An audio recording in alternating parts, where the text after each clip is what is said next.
Pakinggan po muna natin ang salaysay na isa sa ating mga witness, si Mr. Andy Magdadaro. Andy, pwede bang sabihin mo sa committee ito ang iyong salaysay? Opo, Your Honor. Sumpaang salaysay po. Ako po si Fernando Magdalero, 56 taong gulang, Pilipino, citizen, hiwalay sa asawa, resident ng Davao City, sa kasalukuyang nakakulong sa Service Support Company Philippines Military Academy, Baguio City po. Matapos po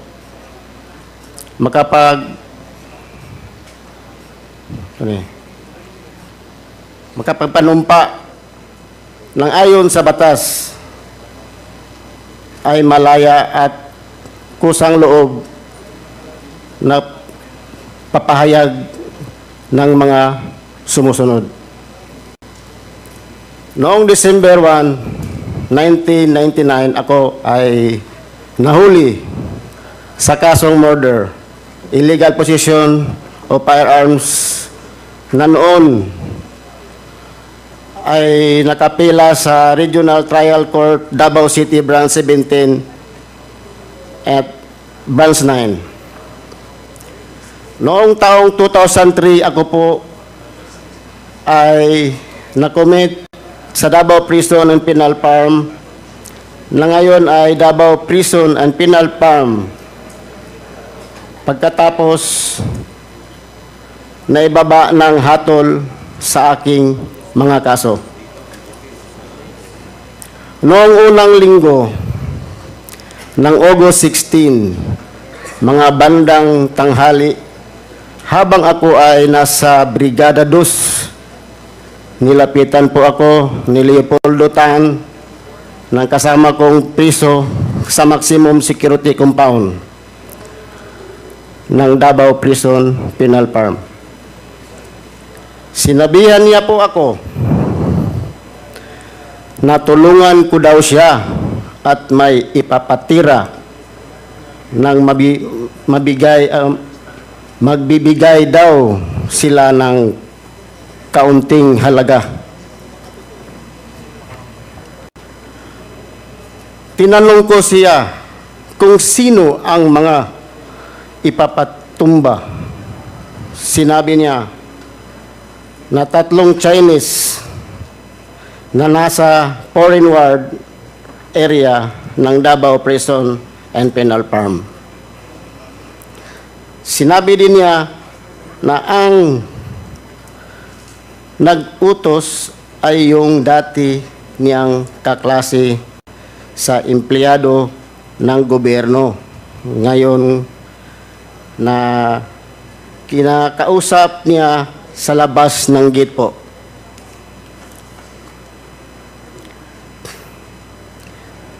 Saan to? Dinagdag pa ni Leopoldo Tan na kami ay nasa panig na ng gobyerno sa mga oras na yon. At pinagkuhaan kami ng kalayaan, pinangakuhan kami ng kalayaan maliban sa kaunting halaga. Dahil dito, pumapayag po na ako sa kanyang pakiusap. Noong unang August 10, 2016, kami ni Leopoldo Tan ay nag-surveillance sa foreign area ng Davao Prison and Penal Farm kung saan nakakulong yung mga Chinese na target namin.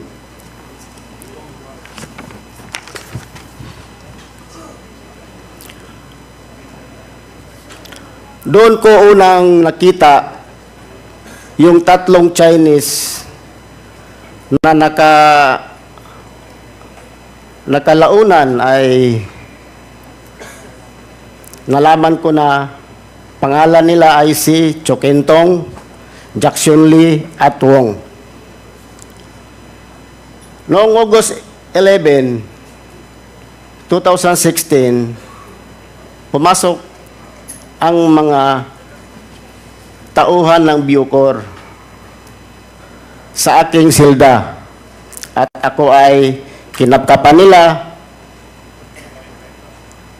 pinalabas na nila na may nakuha sa akin na empty sachet na shabu na may kaunting residue sa aking bulsa.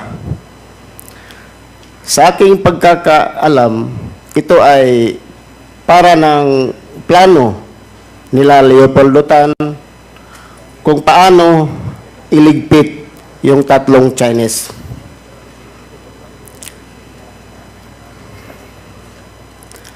Sa araw din na yon, at ako at si Leopoldo Tan ay sabay na pumasok sa Bartolina, Silda 6. Noong hapon, August 13, 2016, dinala ng mga taga-Bucor yung tatlong Chinese national sa aming silda noong unang araw na lang pumasok sa loob. Kaya pinalabas muna kami ni Leopoldo Tan at saka sila pinapasok. Pwede may tubig, sir? Wow man. Page, pakibigyan nga ng tubig. Thank you, sir.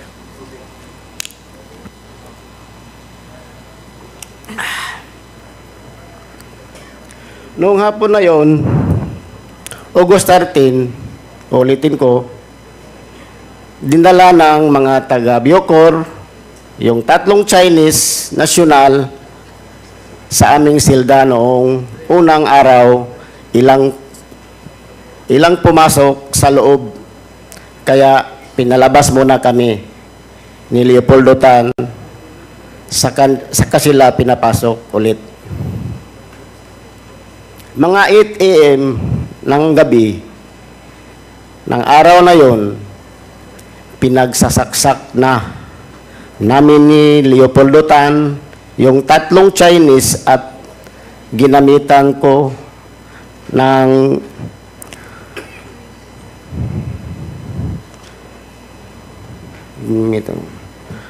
kuna ng panaksak at yung ibinigay ni Leo Pinkian na 29 balisong. Samantalang si Leopoldo Tan naman ay gumamit ng pagsaksak. Si Leo Pinkian ay isa rin sa mga bilanggo. Ngunit, sa mga panahon na yun, siya ay ang mayor ng Bartolina, Davao Prison and Penal Farm. Ayon sa amin, pinagkasunduan sabay naming na ipinagsasaksak yung tatlong Chinese, Chokintong at Wong, para hindi sila makalaban. Habang sinaksak ko si Chokintong at si Jackson Lee ng mga oras na yun, na agad ko namang pinalingan yung saksak yung tumumba na si Chokintong. Pagkatapos ng insidente ng pagpatay sa tatlong Chinese drug lord, nilagyan ko ng malong yung rihas ng Bartolina, Silda 6, para hindi makita yung duguan na katawan ng 3 Chinese drug lord. Pagkatapos ay dumating si Superintendent Grialdo Padilla sa Bartolina, Celda, Sais, at sinabi niya, anong ginamit niyo? Ihagis niyo sa labas at ihagis niyo naman sa aming hinagis naman namin ang kurta at balisong sa labas ng selda namin.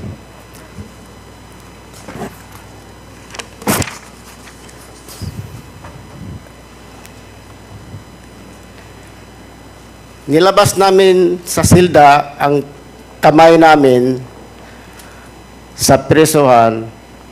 Kami ni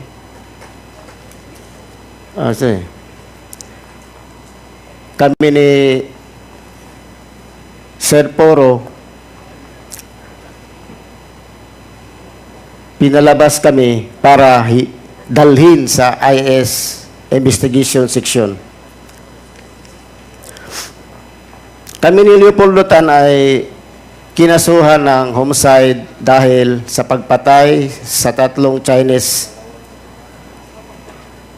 na agad aming inamin para matapos na yung kaso dahil sa aming pag-amin noong 2019 kami ay nasintensyahan ng 3 counts at 3 years, 6 months, and 1 day. Pagkatapos ay 2 araw ng incident, pagsaksak namin sa 3 Chinese drug lord, tinanong ako ni Leopoldo Tan kung kanino ibigay yung pera. Pinangako sinabi ni Leopoldo Tan sa akin. Binigay. Sabi ko sa asawa kong si Linlin. Pag alam ko na naman na nakuha na yung 1 milyon noong dumalaw siya sa akin. Pagkatapos noon, hindi namin yung pinangakong paglaya naman, pero hanggang ngayon kami pa rin ay nasa loob ng kulungan. Pinangako nila yon. Ibinigay ko itong salaysay na ito dahil sa galit ko sa kanila. Ginawa namin ang pinatrabaho nila pero hindi tinupad ang kalayaan na pinangako nila sa amin. Ang lahat ng sinabi ko sa salaysay na ito ay po ang katotohanan lamang at walang sino man ang nagturo o nag-influensya.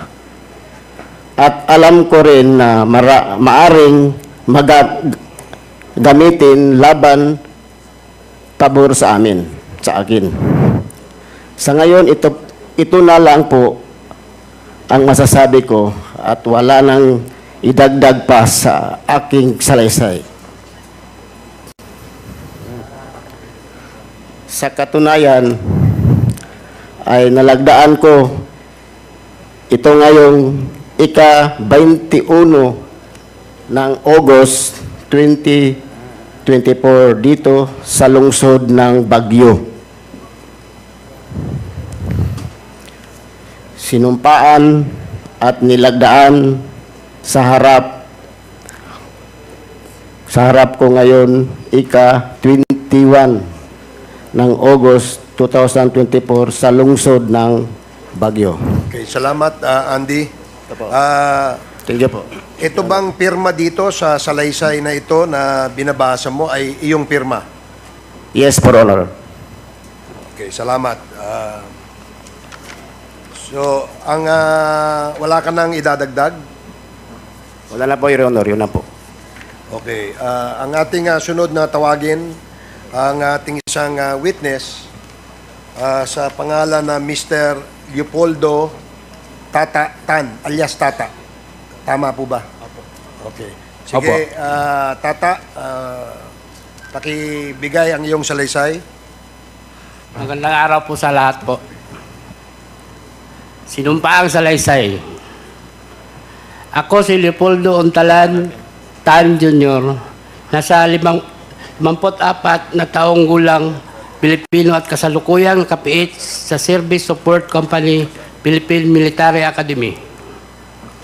Matapos makapanumpa na ngayon sa batas ay malaya at kusang loob na nagsasaad ng mga sumusunod.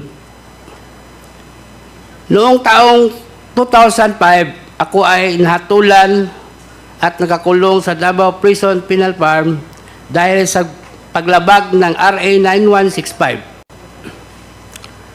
Noong mga bandang July 2016, habang sinisilbi ko ang aking sentensya sa maximum compound, dumalaw sa akin ang kaibigan ko na si SPO4 Arthur Narsulis. Si SPO4 Arthur Narsulis ay kaklase ko noong high school. At sa kanya din ako humihingi ng tulong ng aking kaso. Siya ay naka-assign sa CIDG 11 at nakabase sa Davao City. At boss niya si Colonel Edelberto Leonardo, Regional Chief ng CIDG 11 Davao City, at Lieutenant Colonel Rina Garma.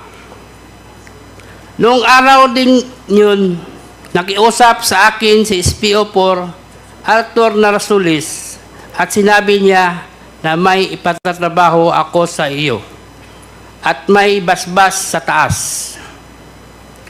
Baka matulungan ka rin namin na makalaya. Kakausapin ko namin ang presidente. Sabi pa ni SPO4 Arthur Narsulis, sayang din itong isang manok kada ulo. Sa aking pagkakaintindi at pagkakaalam, ang isang manok ay 1,000,000. Tinanggap ko ang alok ng SPO4 Arthur Narsulis na pera at pangakong makakalaya ako. Dahil naniniwala ako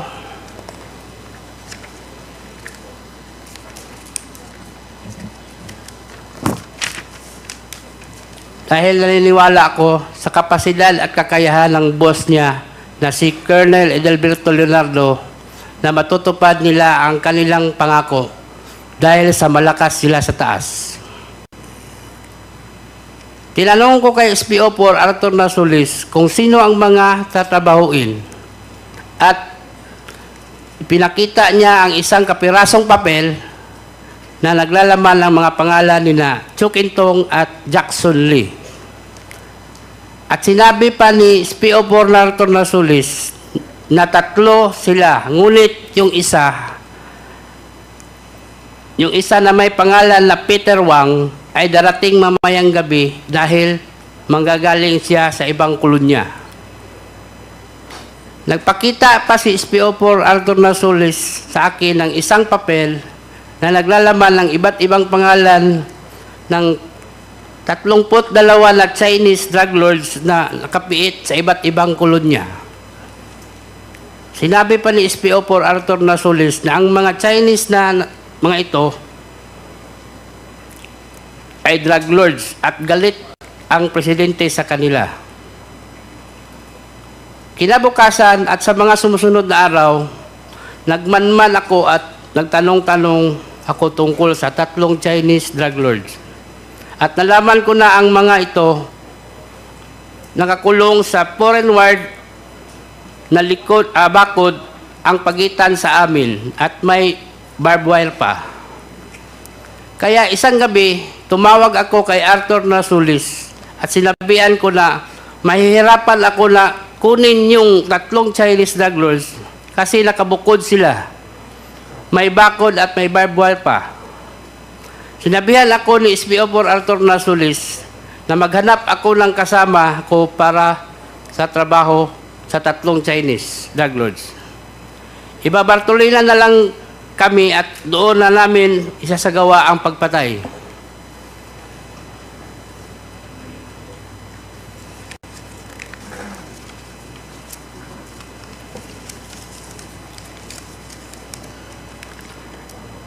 Ayaw nilang pumasok nung una dahil nakita kami sa loob ng selda ni Fernando Magdadaro.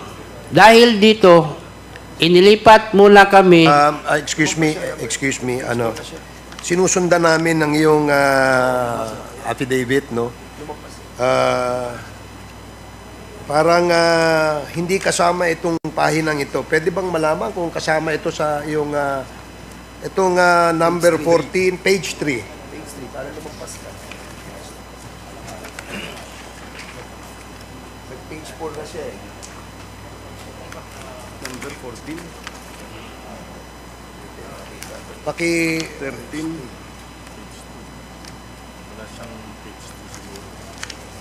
Hindi niya nabasa yung page 2. Dumikit. Dumikit lang. Dumikit. Number 14. Galing kasi 13, di ba? Dumikit lang. Paki-check mo nga ulit kung yan ba kasama sa iyong salaysay.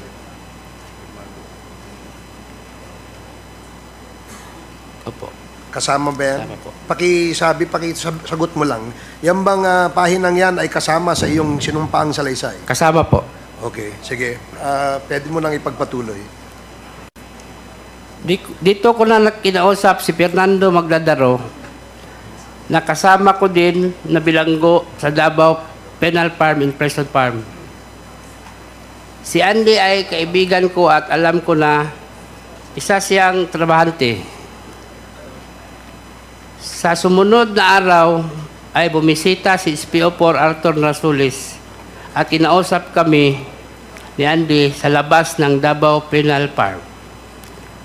Dito binuksan ng gate officer ang control gate at nakita ko din sa gate si Superintendent Gerardo Padilla at tinapik pa ako. Noong papalabas kami ng gate, narinig ko yung isang empleyado sa pintuan napuntahan si Portalisa, Major Portalisa. Sabihin nyo na may dalaw siya. Ang classmate niya na si Garma. Ang Garma na tinutukoy ay si Lieutenant Colonel Ruina Garma na sa pagkaalam ko ay taga CIDG. Kilala ko si Lieutenant Colonel Ruina Garma na karelasyon ni Art SPO4 Nasulis. Kinabukasan, nagkaroon ng search at pinalabas na may nakuhang sachets ng shabu sa aking bulsa. Dahil dito, ako ay dinala sa Bartolina, Silda 6, kung saan nakasama ko si Fernando Magdadaro na nakuhanan din ng shabu sa bulsa. Sa loob ng Bartolina, lumapit si Jimmy Portalisa at sinabihan ako ng, "Tol, trabahuin nyo yan.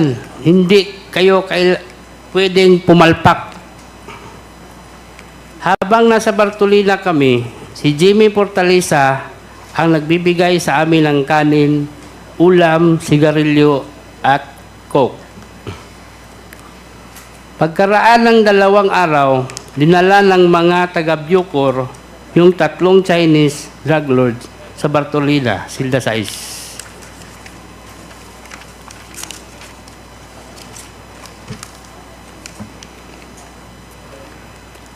Ayaw nilang pumasok nung una dahil nakita kami sa loob ni Fernando Magdadaro. Dahil dito, nilipat mula kami sa Bartolina, Silda 4, saka pumasok ang 3 Chinese drug lords at pagkaraan ng ilang minuto, ay binalik din kami sa Bartolina, Silda 6. Noong August 13 ng gabi, pinagsasaksak na namin yung 3 Chinese drug lords. Ginamit ko ang korta at pagsaksak at si Fernando Magdadaro naman ay gumamit ng 29 balisong sa pagsaksak. Ang korta at 29 balisong na nagamit ng palaksak na binigay ni Leo Pinkian isang araw bago yung insidente. Si Leo Pinkian ay mayor ng Bartolina. Napag-usapan namin ni Fernando Magdadaro na sabay naming sasaksakin yung 3 Chinese drug lords, kaya't pinagsasaksak niya si Chu Kintong habang pinagsaksak ko naman si Peter Wang. Pagkatapos sumunod na pinagsasaksak ni Fernando Magdadaro si Jackson Lee. Pagkatapos ng insidente ng pagpatay sa 3 Chinese drug lords, nilagyan ni Fernando Magdadaro ng malong yung rehas ng Bartolina, Silda 6, para hindi makita ang duguan na katawan ng 3 Chinese drug lords. Pagkatapos ay dumating si Superintendent Gerardo Padilla sa Bartolina, Silda 6, at sinabi niya na, anong ginamit ninyo? Ihagis sa labas. At hinagis naman namin ang korta at ang balisong sa labas ng silda. Nilabas namin sa selda ang kamay namin at pinusasan kami ni Sir Puro. Pinalabas kami para dalhin sa IS Investigation Section.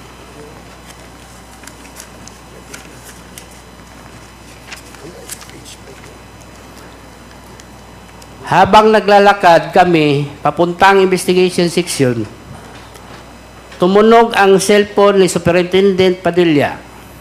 Nakita ko na pinindot ni Superintendent Padilla ang kanyang cellphone. Nadinig ko na sinabi nung tumawag kay Superintendent Padilla, "Congrats, Superintendent Padilla. Job well done." Pero grabe yung ginawang dinuguan. Alam ko na ang kausap ni Superintendent Padilla ay si Presidente Duterte dahil pamilyar ko ang boses niya. Sandali lang, no?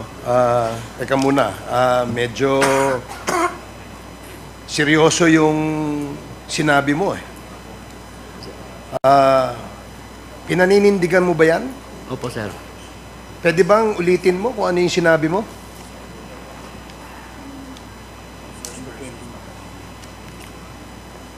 Habang naglalakad kami papuntang investigation section, tumunog ang cellphone ni Superintendent Padilla. Nakita ko na pinindot ni Superintendent Padilla ang kanyang cellphone. Nadinig ko na sinabi nung tumawag kay Superintendent Padilla, "Congrats, Superintendent Padilla. Job well done." Pero grabe yung dinuguan. Meron kang kasing binanggit, na pangalan, yung nandito sa number 29. Ito ay pinaninindigan mo. Opo. Pwede bang pakiulit mo ulit kung ano yung sinabi mo dito? Alam ko na ang kausap ni Superintendent Padilla ay si President Duterte dahil pamilyar ko ang boses niya. Nakakausap mo ba si President Duterte? Naririnig ko lang palagi yung boses niya, kaya pamilyar yung boses na narinig ko. Sige, patuloy lang. Pagkatapos ng tawag, sabi ni Superintendent Padilla sa mga kasamahan niya doon, tumawag si Presidente nag-congrats sa akin. Dahil sa sinabing ito ni Superintendent Padilla, kaya lalo akong napaniwala na ang tumawag sa kanya ay si President Duterte. Pagkatapos kaming imbestigahan sa IS, kinausap kami ng hipi ng Bartolina na si Jerome Glassi. Pinapapili kami kung saan selda ang gusto namin at pinapalinis ni Superintendent Padilla. Pinili namin ang Bartolina, Silda 6 at doon kami naglagi ng 3 linggo. Pagkatapos ng 2 araw, dumalaw sa akin si SPO4 Arthur Narsulis at sinabihan kami na nandito na ang reward ninyo na tig 1 milyon. Saan ko ito ibibigay? At ang sagot ko, ibigay mo ang 1 milyon sa asawa ko.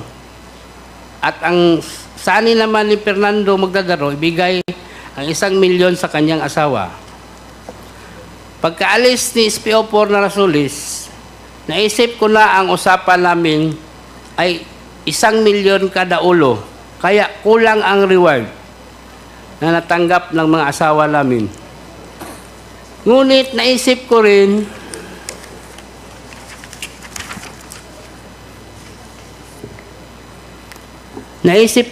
na isi-target lang naman at importante ay ang kalayaan namin. Noong sumunod na araw ay dumalaw ang asawa ko at ang asawa ni Fernando Magdadaro at kinumpirma nila na natanggap na nila ang tig 1 milyon. Palagi kong tinatawagan si SPO4 Arthur Narsulis tungkol sa aming paglaya at ang palagi niyang sinasabi, mag-antay-antay lang kayo, makakalaya din kayo. Sabihan namin ang presidente. Naghintay kami sa pangakong yun hanggang matapos ang administrasyon, hindi kami tinulungan na lumabas. Hanggang sa pinaamin nila ang kaso ng pagpatay sa 3 Chinese drug lord at kinasuhan kami ng homicide. Ngunit sa kalaunan namin para matapos na at tulungan kaming makalaya. Nakumbik kami sa pagpatay sa 3 Chinese drug lord. Ibinigay ko itong salaysay na ito dahil sa galit ko sa kanila. Ginawa naman naming ang pinatrabaho nila pero hindi naman tinupad ang kalayaan na pinangako. Ang lahat ng sinasabi ko ay sa salaysay na ito ay pawang katotohanan lamang at walang sino man ang nagturo o nag-impluensya. At alam ko rin na maaring gamitin laban o pabor sa akin, sa ngayon ito ay na lang po ang masasabi ko at wala nang idadagdag pa sa aking salaysay. Bilang patuto, lumagda ngayong ika-21 Agosto 2024 na lungsod ng Baguio. Maraming salamat. Okay, salamat Mr. Tan.